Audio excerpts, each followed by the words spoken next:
Hello viewers, நம்ம இன்னைக்கு இந்த வீடியோவில் எந்த விஷயத்தை பற்றி பேச போகிறோம் அப்படின்னு சொல்லி கேட்டோம் அப்படின்னா, நம்ம மனசு இருக்கு இல்லையா, நம்ம மனசோட ஏன் மனசில் தோணுன விஷயங்கள் இதை பற்றி தான் வந்துட்டு நம்ம பேச போகிறோம். அதுவும் வயநாடு சம்பவத்தை பற்றி அப்படின்னு சொல்லலாம். ஏன்னா ஹியூமனிட்டி ஸ்டில் எக்ஸிஸ்ட் அப்படின்ற மாதிரி எக்கச்சக்கமான விஷயங்கள் அப்படின்றது இருக்கு இல்லையா, அது இந்த வயநாட்டு சம்பவத்துலேருந்து வெளிவந்திருக்கு அப்படின்னு தான் சொன்னோம். ஒரு பக்கத்தில் பார்த்தோம் அப்படின்னா ஒரு பாட்டியை காப்பாற்றின யானை, இன்னொரு பக்கத்தில் பார்த்தோம் அப்படின்னா தன்னுடைய புது கடைகளில் நியூ ஸ்டாக்ஸ் இறக்கி வச்ச ஒரு ஓனர் என்ன சொல்லியிருக்காரு அப்படின்னு பார்த்தோம்னா, உடைகள் இல்லாமல், அதாவது ட்ரெஸ் இல்லாமல் தவிக்கக்கூடியவங்க இருக்காங்க இல்லையா, அவங்களுக்கு எந்த ட்ரெஸ் வேணுமோ அதை வந்துட்டு என் கடையில் வந்து எடுத்து கொண்டு போய் கொடுங்க அப்படின்னு சொல்லியிருக்காரு. மூணாவது ஒரு பக்கத்தில் பார்த்தோம் அப்படின்னா, யாருன்னே தெரியாத ஒரு குழந்தை, தாயை இழந்த குழந்தைக்கு நான் தாய்ப்பால் கொடுக்குறேன் அப்படின்னு சொல்லிட்டு ஒரு பெண்மணி முன்னாடி வராங்க. நாலாவது விஷயம் இன்னுமே ரொம்ப பெரிய நிகழ்ச்சியை ஏற்படுத்தக்கூடிய ஒரு விஷயம் அப்படின்னே சொல்லலாம். ஸோ மரக்கிளை இருக்கு இல்லையா, தண்ணி அடிச்சுட்டு போயிட்டு இருக்கு, அதில் மரக்கிளையில தன்னோட குழந்தைய கையில் பிடிச்சிட்டு தொங்கிட்டு இருக்கும் போது பார்த்தோம் அப்படின்னா அதே வழியா இன்னொரு குழந்தை தண்ணியில் அடிச்சுட்டு வருது. அதை பார்த்து அந்த அம்மா என்ன பண்றாங்க அப்படின்னு சொல்லி பார்த்தோம்னா, தன் குழந்தையை காப்பாற்றினதோட மட்டும் இல்லாமல் அந்த குழந்தையை நம்ம காப்பாற்றணும் அப்படின்னு சொல்லிட்டு அவங்களுடைய கையை விடுறாங்க. ஸோ அப்படி கையை விடும்போது பார்த்தோம் அப்படின்னா அவங்க குழந்தை தண்ணீர் அடிச்சுட்டு போகப்படுது. பட் அந்த குழந்தைய அவங்க சேவ் பண்ணிட்டாங்க. அவங்க குழந்தை, சொந்த குழந்தை இருக்கு இல்லையா, தன்னுடைய குழந்தைய பலி கொடுத்து இன்னொருத்தர் யாருன்னே தெரியாது, யாருன்னு முகம் தெரியாத, முன்ன பின்ன அறிமுகம் இல்லாத ஒருத்தருடைய குழந்தையை காப்பாற்றுறாங்க அப்படின்னு சொல்லலாம். ஸோ இந்த விஷயங்கள் எல்லாம் தான் பார்த்தோம் அப்படின்னா வயநாடு நம்ம வாழ்க்கையில நமக்கு சொல்லித்தர பாடங்கள் அப்படின்னு தான் சொல்லணும். ஒரு சில நேரங்களில் பார்த்தோம் அப்படின்னா லைஃப்பில் பெருசாக அச்சீவ் பண்ணிடணும், பெருசாக வந்துட்டு ஒரு 30-40 லட்சத்தில் வீடு கட்டிடணும், ஒரு 10 லட்ச ரூபா கார் வாங்கி வச்சிடணும், லைஃப்பில் வந்துட்டு ஃபுல்லாக என்ஜாய் பண்ணிடணும், சுற்றி பார்த்தணும் அப்படின்ற மாதிரி எக்கச்சக்கமான ஆசைகள் வரும். பட் இந்த வயநாடு இருக்கு இல்லையா, இதை டீட்டெயிலிங்காக பார்த்ததுக்கு அப்புறமா பார்த்தோம் அப்படின்னா என்னடா பெரிய வாழ்க்கை, அடுத்த நிமிஷம் நிச்சயம் இல்லாத வாழ்க்கை அப்படின்னு வந்துட்டு சொல்லுவாங்க இல்லையா. ஏன்னா வயநாட்டில் வந்துட்டு புதஞ்சிருக்கிறது உடல்கள் மட்டும் கிடையாது, எக்கச்சக்கமான கனவுகள் அப்படின்னு தான் சொல்லணும். நினைச்சு பாருங்களேன், அடுத்த நாள் காலையில் வந்துட்டு நிலச்சரிவு ஏற்பட போகுது அப்படின்றது வந்துட்டு யாருக்குமே தெரியாது. எக்கச்சக்கமான கனவுகளோட பார்த்தோம் அப்படின்னா ஆயிரக்கணக்கான குடும்பங்கள் வந்து தூங்க போயிருக்காங்க.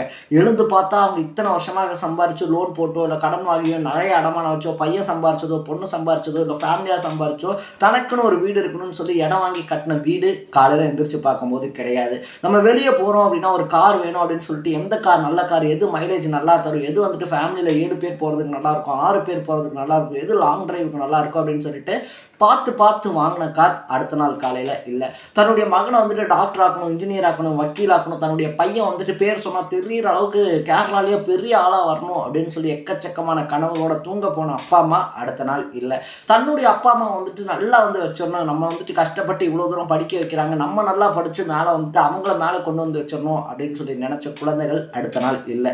ஸோ இதுதான் வந்துட்டு பார்த்தோம் அப்படின்னா இந்த வாழ்க்கை இருக்கு இல்லையா, ஒரு நிமிஷத்தில் என்னடா பெரிய வாழ்க்கை, இதில் போயிட்டு நம்ம சேர்த்து ஆடம்பரம் பண்ணி, இதை தாண்டி நம்ம ஒருத்தர் மேலே வன்மத்தை கக்கி, ஒருத்தர் மேலே கோவத்தை வச்சு, ஒருத்தர்கிட்ட இதை பண்ணி அதை பண்ணி கடைசியில் போகும்போது என்னத்தை கொண்டு போக போகிறோம் அப்படின்னு சொல்லி பார்த்தோம் அப்படின்னா ஒரு மண்ணும் கிடையாது அப்படின்னு தான் சொல்லணும். எக்கச்சக்கமான இழப்புகள், எக்கச்சக்கமான மரண ஓலங்கள், என் குழந்தைய காணும், என் அப்பா அம்மாவை காணும் அப்படின்னு சொல்லிட்டு அழுகக்கூடிய நிழல்கள் இதாக இருந்தாலும் சரி, இல்லை அழுகி போன உடல்களாக இருந்தாலும் சரி, மண்ணில் இருந்து தோண்ட பார்த்தோம் அப்படின்னா நம்ம கல் வர மாதிரி மனித உடல்கள் அப்படின்றது வந்துக்கிட்டு இருக்கு. அந்த ஒவ்வொரு உடலுக்குள்ளேயும் பார்த்தோம் அப்படின்னா நம்ம முன்னாடியே சொன்ன மாதிரி எக்கச்சக்கமான கனவுகள் இருக்குது, எக்கச்சக்கமான உணர்வுகள் இருக்குது, அவங்களுக்கு பின்னாடி எக்கச்சக்கமான மர்மங்கள் இருக்குது. அவங்க யார், என்ன, அவங்க லைஃப்பில் என்ன பண்ணிக்கிட்டு இருந்தாங்க, அடுத்து அவங்களுடைய பிளான் என்னவா இருந்துச்சு, லைக் அடுத்த நாள் காலையில் எழுந்திரிச்சு அவங்க என்ன பண்ணணும்னு சொல்லி பிளான் பண்ணி வச்சுருந்தாங்க அப்படின்னு சொல்லி எதுவுமே தெரியாமல், தன்னை சுற்றி என்ன நடக்குது அப்படின்னு சொல்லியே தெரியாமல் பார்த்தோம் அப்படின்னா சிட்டிசன் படத்தில் வர மாதிரி அத்திப்பட்டி அப்படின்ற ஒரு இடமே காணாம போயிருக்கு அப்படின்னு சொல்லுவாங்க இல்லையா, அந்த மாதிரி வயநாடு அப்படின்ற ஒரு இடமே ஒட்டுமொத்தமா சீர்குலைஞ்சு போயிருக்கு அப்படின்னே சொல்லலாம். ஸோ இப்படி எக்கச்சக்கமான சீர்குலைவுகளுக்கு மத்தியிலையும் பார்த்தோம் இந்த ஹியூமனிட்டி அப்படின்ற வார்த்தை இருக்கு இல்லையா, மனிதம் அப்படின்னு வந்துட்டு அதை சொல்லலாம், மனித தன்மை, இரக்க குணம், அந்த மாதிரி வந்துட்டு சொல்லலாம்.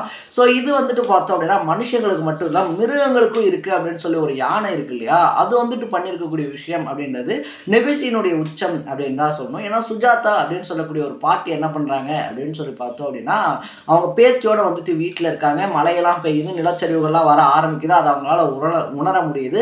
மழை தண்ணி அதிகமாக போனதுனால பார்த்தோம் அப்படின்னா பேத்தியை தூக்கிட்டு கட்டலுக்கு மேலே வந்துட்டு உட்காடுறாங்க, தண்ணீரை நனைஞ்சிடாத அப்படின்னு சொல்லிட்டு. பட் அதையும் தாண்டி பார்த்தோம் அப்படின்னா தண்ணியினுடைய அளவு இருக்கு இல்லையா, அது வந்துட்டு எக்கச்சக்கமாக வந்துட்டு போகுது. ஸோ இதனால் இந்த பாட்டி என்ன பண்ணுறாங்க அப்படின்னு சொல்லி பார்த்தோம் அப்படின்னா, பேத்தியை கூப்பிட்டு காட்டுக்குள்ளே போயிடுறாங்க. சரி ஓகே, நம்ம வந்துட்டு காட்டுக்குள்ளே போயிட்டு அடுத்த வழியில் எங்கேயாவது தப்பிச்சு போயிடலாம். ஏன்னா பேத்தி வந்துட்டு சின்ன பிள்ளையா இருக்கா, அவளை வந்துட்டு இப்படியே விட்டுட்டு போக முடியாது. ஏதாவது ஒன்று ஆயிடுச்சுன்னா என்ன பண்ணுறது அப்படின்னு சொல்லிட்டு எக்கச்சக்கமான பயத்தோட நள்ளிரவுக்குள்ளே காட்டுக்குள்ளே போகிறது இருக்கு இல்லையா. புலி இருக்குது, சிங்கம் இருக்குது, பெரிய பெரிய யானைகள் இருக்குது. அதுவும் கேரளா வயநாடு பகுதிகளெலாம் பார்த்தோம் அப்படின்னா யானைகள் இருக்கு இல்லையா. யானை வந்துட்டு காரை துரத்துறது, பஸ்ஸை துரத்துற மாதிரியான கிளிப்பிங்ஸ்லாம் ரொம்ப யூஸ்வலாக பார்க்கப்படும் அப்படின்னே சொல்லலாம்.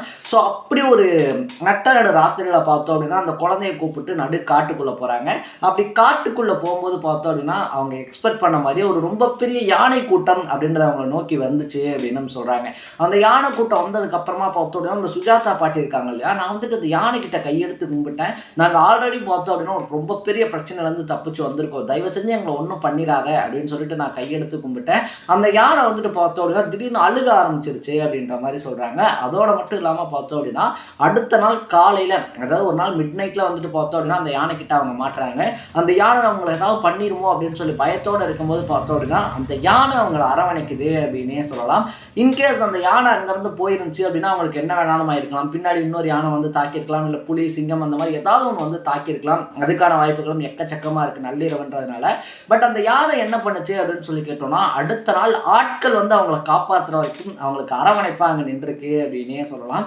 ஸோ இந்த விஷயத்தை பார்க்கும்போது மனுஷங்களை விட மிருகங்கள் இருக்கு இல்லையா, அது ஒரு படி மேலே அப்படின்னு சொல்லி தான் எனக்கு பர்சனலாக தோணுச்சு அப்படின்னு தான் சொல்லணும். ரெண்டாவது விஷயம் அப்படின்றது பார்த்தோம் அப்படின்னா யாருடைய குழந்தை அப்படின்னு சொல்லியே தெரியல. பட் வெள்ளத்தில் வந்துட்டு பார்த்தோம் அப்படின்னா அவங்க அம்மா இறந்து போயிட்டாங்க.